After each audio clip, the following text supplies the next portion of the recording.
to me, was the biggest stunner of the day. Well, why is that? Because we sat here for the past month saying Alabama found it. They're fine. They figured out how to use Jalen Milroe. They got over that little 3-game hump. They're good. Alabama's going to get in the SEC championship. All things are fine in Tuscaloosa. And then they've lost 3 games for the first time, I believe, in 13 years since 2011. They didn't score a touchdown against Oklahoma, a 5-5 team. And now, Paul, here we are, Alabama out. Yeah, Matt, it was 2010, the last time Alabama lost 3 games. That was after their national championship season. And I mean, there are so many check marks about this. I mean, in terms of last time Alabama scored 3 points, last time. Let me cut to the chase. It was simply inexcusable. And you can blame anyone you want, but you would be smart to start at the very top because that team did not look prepared.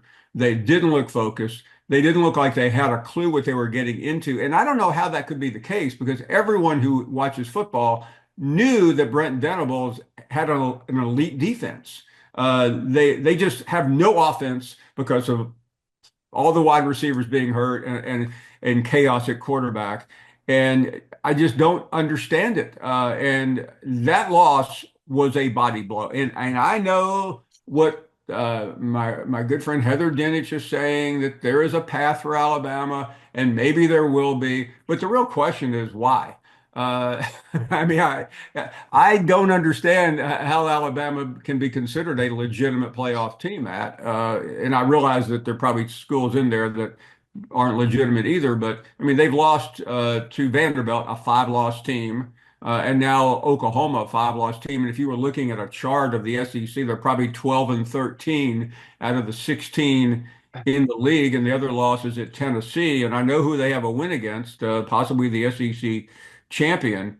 But please, if they get in, good for them. I'll be happy, and everybody will sing "Kumbaya." But are they really a playoff team after what we saw on Saturday night? I mean, that was just hard to wrap my arms around. In the middle of the night, I'm getting texts from old line Alabama fans who are going, "What have we gotten ourselves into?" Because this is the same Alabama team in many ways. It's not. No, actually, it's not. It's a worse Alabama team than we saw against Vanderbilt. I mean, this team was completely clueless. Lowest amount of points, fewest amount of points scored since 2004. Coach was Mike Shula. That's with a guy, your head coach, that's an offensive wizard in Genius. Kalen DeBoer. And look, can you make the connection? Yeah, Brent Venables had Alabama's number when he's the defensive coordinator at Clemson, so be it, fine. But when you look at what Alabama did to LSU, and then they have the walk with Mercer, in no war, they couldn't do anything.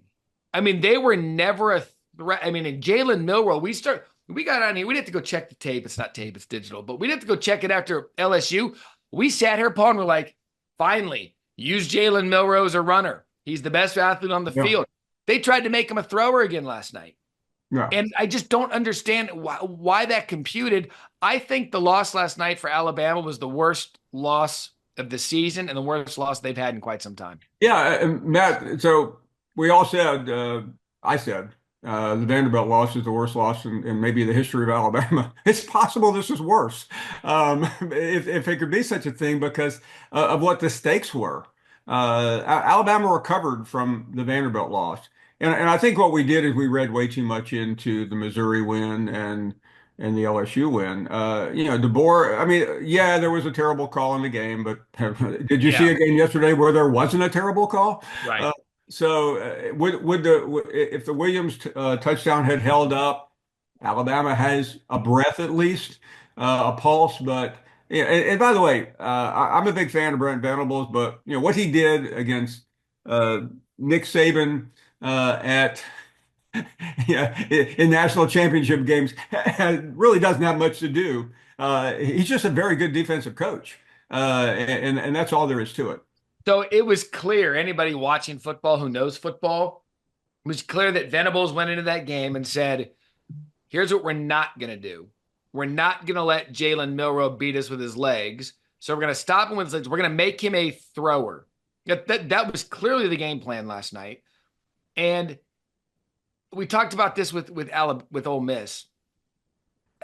How does a team that's built with so much talent allow something like this to happen? And now Alabama fans, you have to be like, year one of Kalen DeBoer, I thought they'd be 9-3 this year. I think anyone who didn't expect a little bit of a drop off just wasn't reading the room.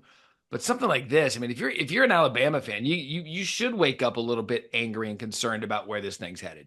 Well, you are, because you have the Iron Bowl this week, and you really don't know, or maybe even care.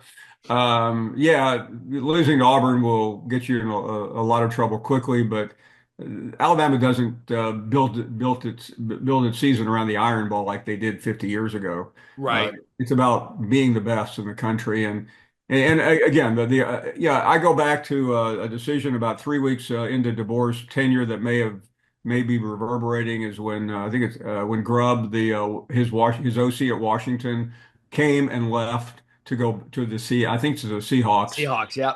That may have been the most important moment of the year. Of course, it would have been nice to see Caleb Downs returning punch for Alabama last night. You never know, maybe a 75-yard punt would have ignited Alabama in the third quarter when they were completely comatose. Maybe he would have picked off a pass. I mean, just maybe would have been the best player on the field. Nothing important. But the meltdown from Bama fans is going to be epic.